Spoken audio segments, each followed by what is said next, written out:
And this is why I, as Director General of the IAEA and guardian of the operational aspects of the NPT, must remind everybody, at least those in standing, hopefully in good standing with the NPT, that these are obligations. These are legal obligations they have. We all have an obligation, if we are within the NPT, to respect it. Nuclear weapons are not acceptable. They are prohibited according to international law for those who are parties to the NPT. All right? So I continue my efforts. I'm continuing my efforts in Iran.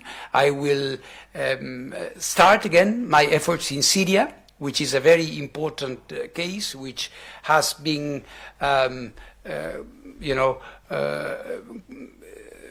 continuing without a concrete outcome or a resolution for a long time. It's been, I think, 13 years since the IAEA Board of Governors adopted a resolution regarding the situation there, and we have been talking past each other. I took an initiative to approach my Syrian counterparts, and Foreign Minister that wrote to me this weekend indicating that they expect me in Syria very soon. So we are trying, as I tell you, to uphold the non-proliferation norm to the best of our abilities. Next. Hi, DG. Jonathan Tyrone, Bloomberg News. Two very brief questions. First, what do you hope to accomplish when you go to Moscow this week? What will you tell Mr. Putin on the second anniversary of the Zaporizhia seizure? And when do you leave? Okay, that's one question. Yeah. Can you just answer that, and I'll ask a quick follow-up? So I answer your first question. Well, in terms of accomplishing, I don't know. I think it is very important that we keep this high-level dialogue with both belligerents. I've been to Kiev many times. I've spoken many times with President Zelensky, with President Putin once, and also with with Minister Lavrov and others. What is happening there, as I just explained to your colleague, is of tremendous importance in terms of international peace and security. So for me, it's very important to be able to discuss with him some technical points. Of course, I was there, I was at the plant, I was discussing some issues. I want to have an impression of what are the plans there, and be able to put across some important points that we believe that technically are very, very important. And you leave tomorrow, correct? In principle, yes. Of course, diplomatic practice indicates that I should leave the announcements to my Russian hosts, but it is the idea, yes. Okay, and then just very briefly, you visited Dubai at the end of January for a conference. Indeed. And you were on a panel, and you said, when it comes to certain activities, you need to have a very specific provisions which could be embedded in an additional protocol.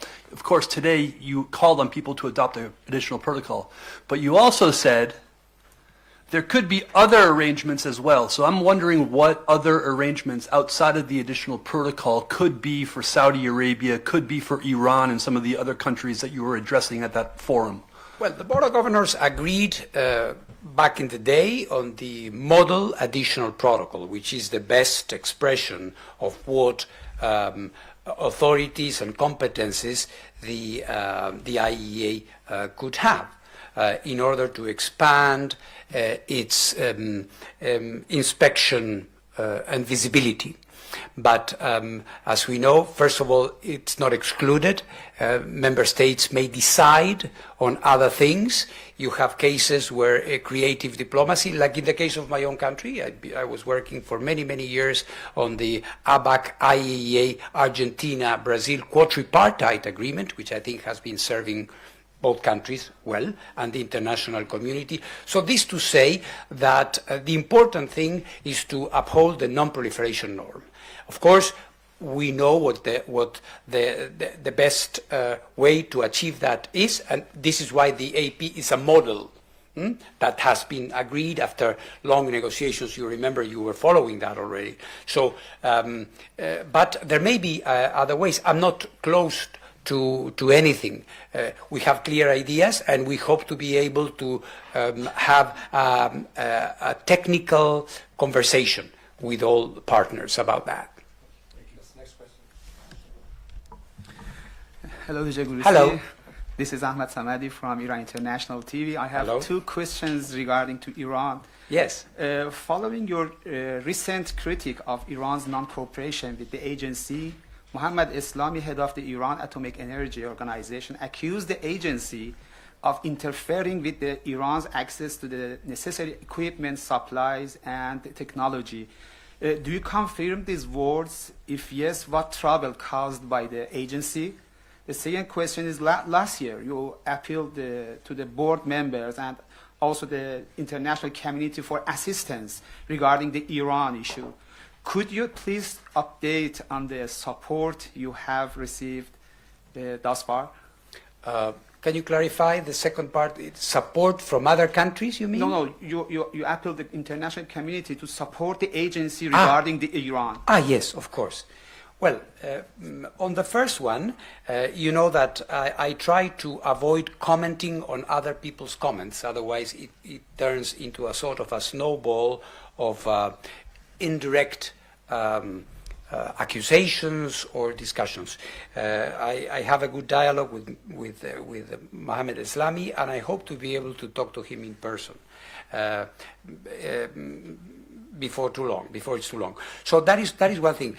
I don't believe, on the contrary, I think the IAEA does not interfere. The IAEA is the way to ensure cooperation, international cooperation. The IAEA cannot interfere in bilateral trade or bilateral actions. So I am very surprised by this idea that the IAEA interferes. The IAEA has a competence on certain things, an authority to do certain things, and it does it to the best of its abilities. So I don't think the IAEA, on the contrary, the IAEA is and will always be, I would say, a vehicle for more cooperation. So I hope that Iran cooperates more with us, and things will be better for in this regard as well. In terms of the international community, I think it's very important what you mentioned, because the IAEA has the authority that is given to it by the international community. This is not an individual pursuit that I'm after. I need the support of the Board of Governors. I need the support of the international community at large, because what is at stake here is, as I have been saying, that we don't see nuclear weapons around, that nuclear weapons are not used. I mean, nothing more, nothing less. So I hope that people take their obligations very, very seriously, because actions or inactions may have consequences. As I was saying just now, other countries may have plans, etc. So I am really counting very seriously on the support of the international community for my work. Thank you very much. Albert Otti, DPA, Chairman Price Agency. Yes, hello. Hello. On your visit to Russia, you said you wanted to discuss technical issues. Without going into too much detail, can you maybe highlight 1 or 2 or 3 issues or concerns that you want to bring up with President Putin? But first of all, if I have such a high-level meeting, I wouldn't exclude that other issues are discussed. So I would not be coming with a fixed list of items. And as it happens, when I have a meeting with a world leader that has responsibilities, and in particular a nuclear weapon possessor state, permanent member of the Security Council, I cannot exclude that other things are discussed. But when it comes to the plant, there are issues related to the future operational status of the plant. Is it going to be started or not? What is the idea? What is the idea in terms of the external power supply lines? Since what we see is extremely fragile and thin, so these are important matters. If it's started what kind of safety evaluations are going to be made. I mean, there are many things where the agency has a role, a responsibility even, I would say. So there are many questions, I suppose, that could be discussed within this specifically technical area that I'm mentioning. François Murphy from Reuters. Hi, DG. Hi. A couple of questions on Iran. You said you need the support of the board, but now quarter after quarter you sort of list all these problems that you have with Iran that are either increasing or getting worse or both. And again, we have no resolution against Iran. Now, I realize that technically it's member states' decisions, but you do have an opinion on this, at least a private one. So are you frustrated at the lack of a resolution against Iran this time? And my mind has gone blank, forgive me. Well, you think... On inspectors, particularly on inspectors, forgive me. No, that's okay. At the time, you mentioned the fact that Iran had de-designated these inspectors and you hoped to negotiate a solution, and clearly that hasn't happened. And here we are, nothing's happened, and it doesn't seem like there's going to be much contact with Iran on this. Things don't seem to be moving anywhere fast. So do you think you should have handled that differently at the time? Should you have called an emergency board? Should things have been handled differently? How do you feel about that? Okay. Well, you used the word frustration. I would certainly apply the word frustration to the second, which is this issue of the de-designation of the inspectors.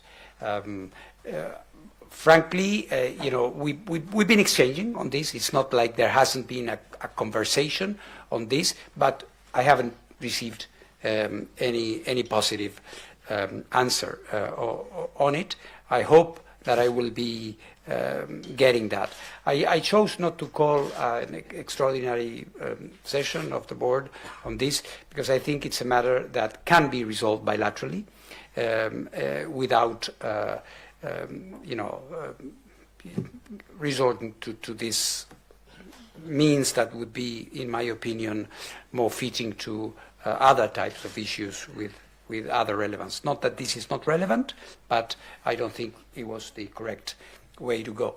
On the first one, so the other frustration, no, I don't feel frustrated about that. I think the support of the international community can be expressed in many ways. And I, in my dialogue with presidents, heads of government, foreign ministers, as you can imagine, the first thing in the agenda that I have with them is the situation in Iran. And I see that they are enormously concerned. So Iran may like or dislike this, but this is what I feel. And here is where I get this unanimous, I would say, unanimous expression that they feel that the only way forward is through cooperation with the IAEA. There's no other peaceful and cooperative solution to this thing that does not passes through cooperation with the IAEA. So I don't think this is absolutely necessary. It's in the wisdom of member states when they feel they want to have this, and I try to stay clear of that. Sometimes people say, do you want a resolution? Do you don't want a resolution? What I want is results, and sometimes resolutions have immediate effects, sometimes they don't. So I don't feel frustrated by that, insofar as I am getting very, very strong support, also public statements by many, many countries at the highest level, that they really are standing behind the IAEA. Thank you. Yes, sir. Thank you. Hello, DG. Tisha Hi. From China Media Group. Hello. My question is about there have been several incidents at Fukushima nuclear plant recently. The nuclear contaminated water was splashed onto workers and leaked from the purification system. So is the IAEA concerned about this? And as the discharge process will maybe last for 30 years. So will the IAEA stress its oversight to ensure the security? Thank you for the question. I think what you're raising is very important, but I would separate very clearly the two things. Very clearly. I think one thing is an operational incident that may happen, and when you look at we have the nuclear safety world map in front of us here, this house. And we are following the operation of facilities all over the world. And it is not extraordinary to have situations where there can be a leak, quite minor, as it was the case, or a staff might be hurt. We're talking about, don't forget, we're talking about 450 reactors all over the world and hundreds of facilities with thousands, tens of thousands of staff working at those, all right? So, of course, everything is important, and every single thing that happens, we are trying to follow up accordingly. And this is why when we got news that there had been a splash and 2 employees had been sprinkled with some drops of water that could contain radionuclides, we put the question. We got the answer that there had been no contamination on this staff, luckily, and then there was some water on the ground. This happens in many, many places. I'm not banalizing this, all right?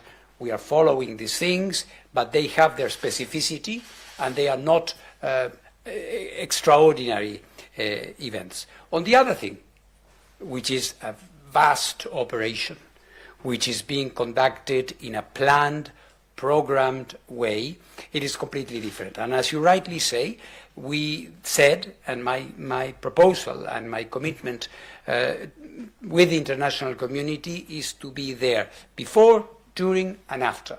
I always said that, and this is exactly what we did from the very beginning, from the moment Japan announced they wanted to do this. And we supported this, not only with words, but with a concrete presence there, and very important, very important, independent sampling. All right, I want to explain this. In normal circumstances, and this would be accepted because it's part of the normal procedure, the IAEA should be corroborating the sampling made by the Japanese operator. This is the normal way. This is what happens in the United States, in Canada, in China. In my country, Argentina. So when we have to do something, we have some exercise or some peer review, then we check what they do and we say, yes, this is okay, this is according to the... Here, because I felt that it was an extraordinary situation, I proposed to the Japanese that they allow us to do our testing. So no Japanese testing. IAEA testing, IAEA evaluation, IAEA results. And they agreed.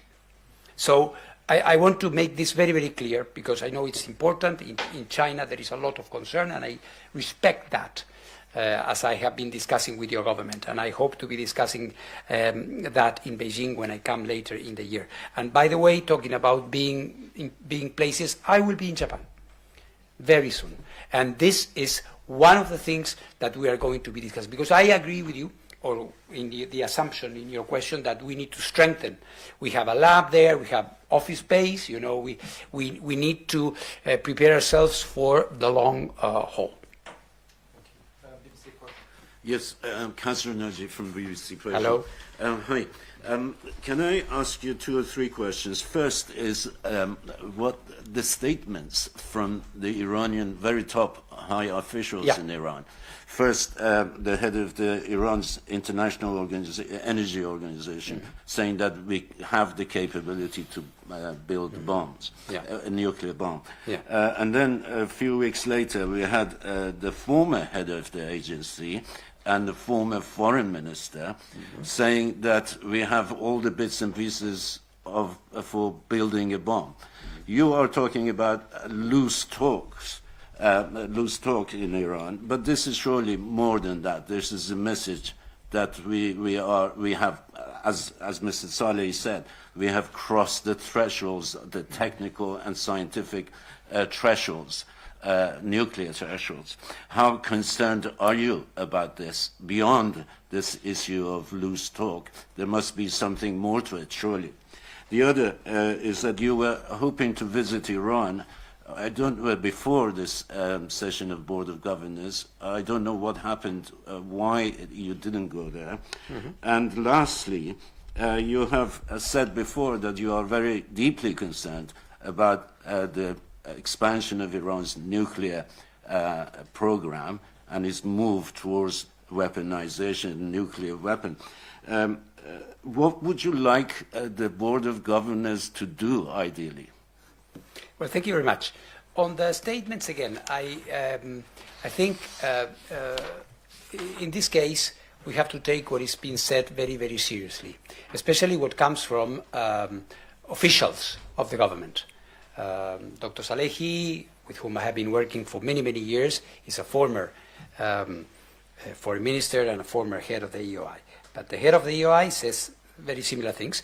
So as you know, from a purely legal perspective, I have to be able to confirm what we call the completeness and correctness of Iran's declaration. What does it mean? What is hidden behind these legalese words? Completeness is they are saying everything that they should be saying. Correctness is that all that they are saying is right.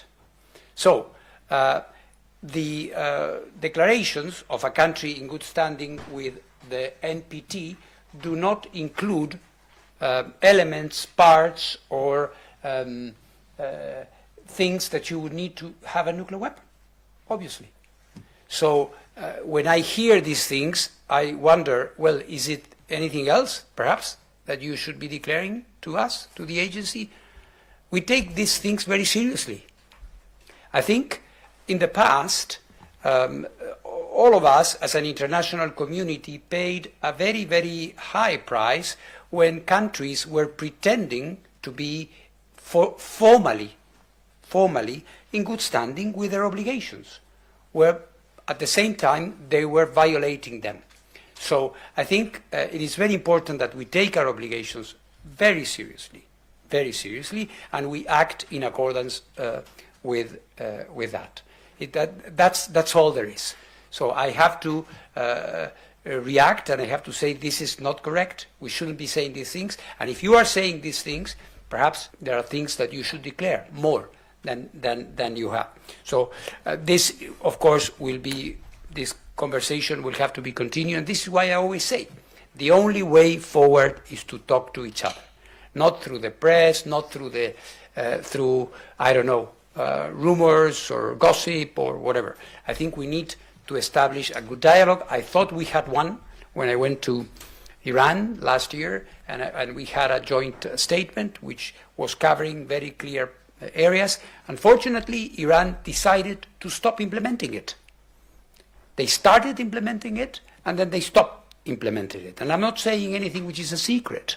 They have said it publicly, why they have stopped this. They have said that until they get, sanctions relief or whatever it is. And I have said to that, I signed something in good faith. This is between the agency and the Islamic Republic. It's not between me, the Islamic Republic, and country A, B, C, or whatever. So I hope we'll be able to be talking to each other again. This is in direct relation with the second part of your question regarding the visit. I hope I will have an opportunity to talk to them in person as soon as possible. I cannot go if they don't invite me. So whenever they feel that they are ready to talk to me, I will be more than happy to return. Finally, I think your third question was, I never said that I was concerned about weaponization. I don't have any proof or indication that Iran is weaponizing. I think... Talking about 60%. Well, that's different. Up and up. That's different. That's a different thing. No explanation. This is why I don't engage in loose talk myself, or try to, at least. So I want to be very precise, very precise. I don't have any information that Iran is making a nuclear weapon, but I hear what they say, and I ask questions. And secondly, what I would say is Iran is the only country that does not have a nuclear weapon that is enriching at 60%, and it's accumulating uranium enriched at 60%. It's a very high. They have the right. They always say that under the NPT they have the right to, okay, that is correct. At the same time, they need to have an inspection system which is commensurate with their ambitious program and the levels they are getting on it. Thank you. Thank you. This is Stephanie Lichtenstein today reporting for the Associated Press. Could you confirm, so you're going to Russia tomorrow. Are you confirming that you are meeting with the president of Russia? And once you are coming back to Vienna, are you hoping that the board this week will still issue a signal about the safety of the plant? Is there anything you're hoping for from the board, for example, in the form of a resolution?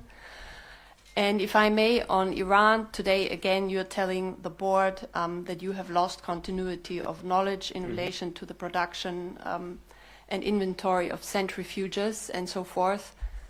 What exactly is the impact of that loss of knowledge? Yeah. On the first question, of course, and given the level of the meeting, I would expect Russia to be informing officially about this. It's the idea, but of course until the Russian government officially confirms this, I shouldn't be doing it myself. But this is the intention. Regarding the possible action, I don't think that I wouldn't be expecting, if this is the sense of your question, that the board reacts after my trip to Moscow or the Russian Federation in general. As I was saying in the first question that I was responding to our colleague here, this is part of a process. It's part of a process. There are many things happening, and we need to keep things stable, and we need to get to the end of this without a nuclear accident. So I don't expect any immediate, knee-jerk reaction to something I may say or somebody else may be saying. So I don't expect anything. Of course, the board will judge whether they want to do something or not. It's up to member states. In terms of continuity of knowledge, yes, this is a very important point, Stephanie. The thing is, we're always saying, we expect diplomacy to restart at some point. We expect an agreement to be reached so that we can have a better situation when it comes to the Iranian nuclear program. The thing is that to do that, just as it happened back in 2015, 2016, with all these dates, you remember this agreement was very complex with different dates, different date lines, and different obligations. Well, all of that was predicated on the notion that this agency should be able to tell the participants in the agreement that things were okay, that this was the point of departure, there was such amount of nuclear material, such amount of centrifuges, etc., etc., etc. Well, 2024 is completely different than 2014. It's almost 10 years, believe it or not. We're not getting any younger, aren't we? So this is the case.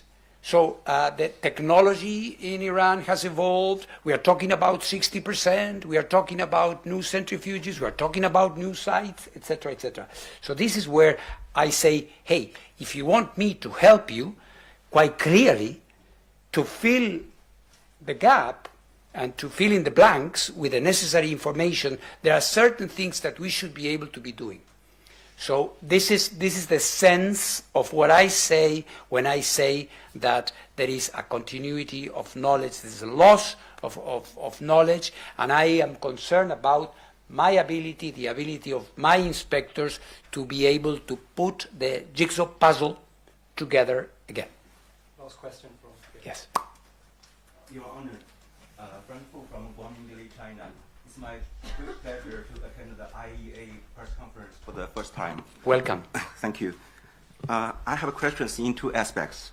One is about a follow-up about your trip to Japan. So what kind of message would you like to highlight or to convey to Tokyo or to the Japanese government? Another one is that what would you expect to bring back to after your visit to Japan? So this is one question. Another one is about the upcoming, the first ever nuclear summit. Yes. And what can we expect from this summit, especially in terms of the joint declaration? So Yeah. could you Yes. elaborate? And another one, so Okay. what kind of a contribution do you expect from the Chinese delegation? Because I'm aware the Chinese nuclear chief and another CEO is already there in the IAEA, the panelist, I think. So, yeah, Okay, thank you. very good. In terms of my trip to Tokyo, I think to a certain extent you can apply the same logic that I'm describing when I talk about what I'm doing in Ukraine and in other parts. My involvement and the involvement of the high-level authorities of the countries is indispensable because these are very big issues. And as you know, this matter, whatever happened around Fukushima, shocked the world, Japan, its political system, the future of the energy in that country. Many countries in Asia and the Pacific were concerned, so that required at that time and now the involvement of the highest authorities. This is why I've been having this contact and discussion with the prime ministers, I would say already, of Japan, foreign ministers and others. So it's not that I'm bringing a message. This is the continuation of a very, very important work. And we were discussing with your Chinese colleague now, what are the things, it's a long-term operation. It's something that is unprecedented because Japan is ceding national competencies to us to carry out very important work. I know that China has been putting forward ideas. They want to be more involved. We are trying to see how we can accommodate this. We are trying to provide solutions. We are there as an honest nuclear safety authority trying to do the right thing. So I'm looking forward to this visit, not only to Tokyo, but to Fukushima. I will also go to Fukushima to see with my own eyes, to see what's going on there, to talk to my staff who is there, to talk to the TEPCO management, to talk to the Japanese regulator, to talk to the people. There are many people there that also have concerns. And every time I go there, I meet with the journalists, local journalists. I meet with the Chamber of Commerce. I meet with students. And I'm planning to do that because they asked me to do that. I meet with mayors of the different towns and villages around so that they can hear from me. I'm not Japanese. I am the authority, the nuclear regulator of the world, if you want, of sorts. So what we are doing, this is what they need, an explanation, an honest explanation of what is being done and to listen to them. This is very important. So the summit is very important. The summit indicates how big the change is when it comes to the global discussion on nuclear energy.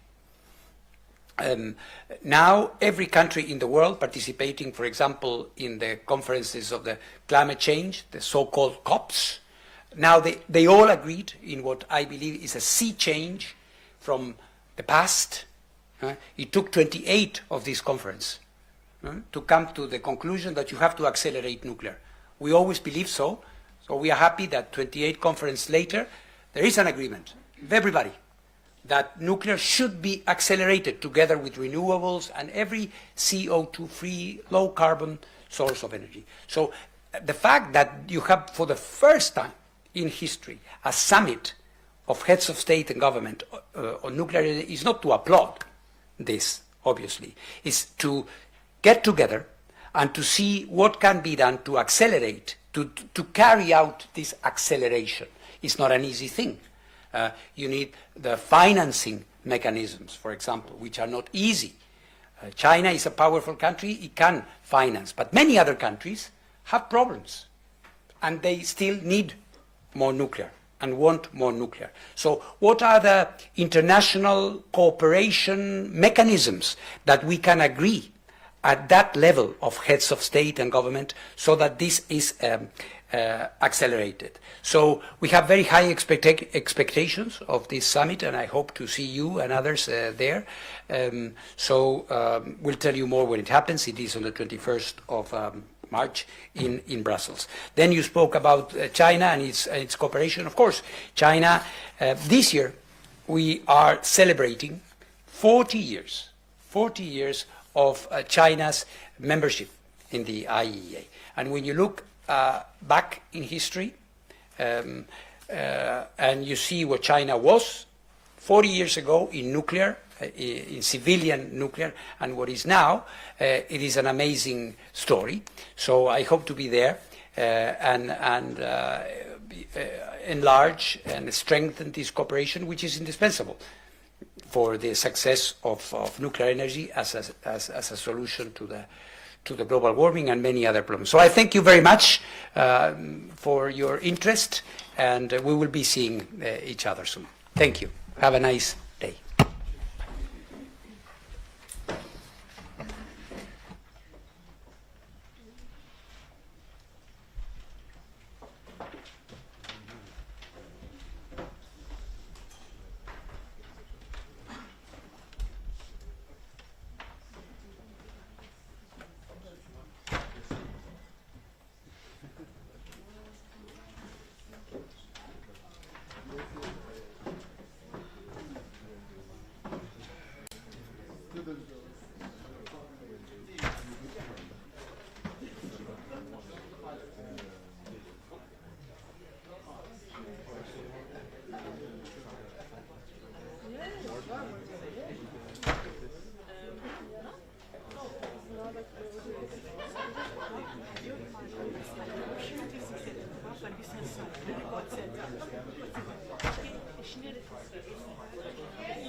Das ist ein Grund, benötige ich so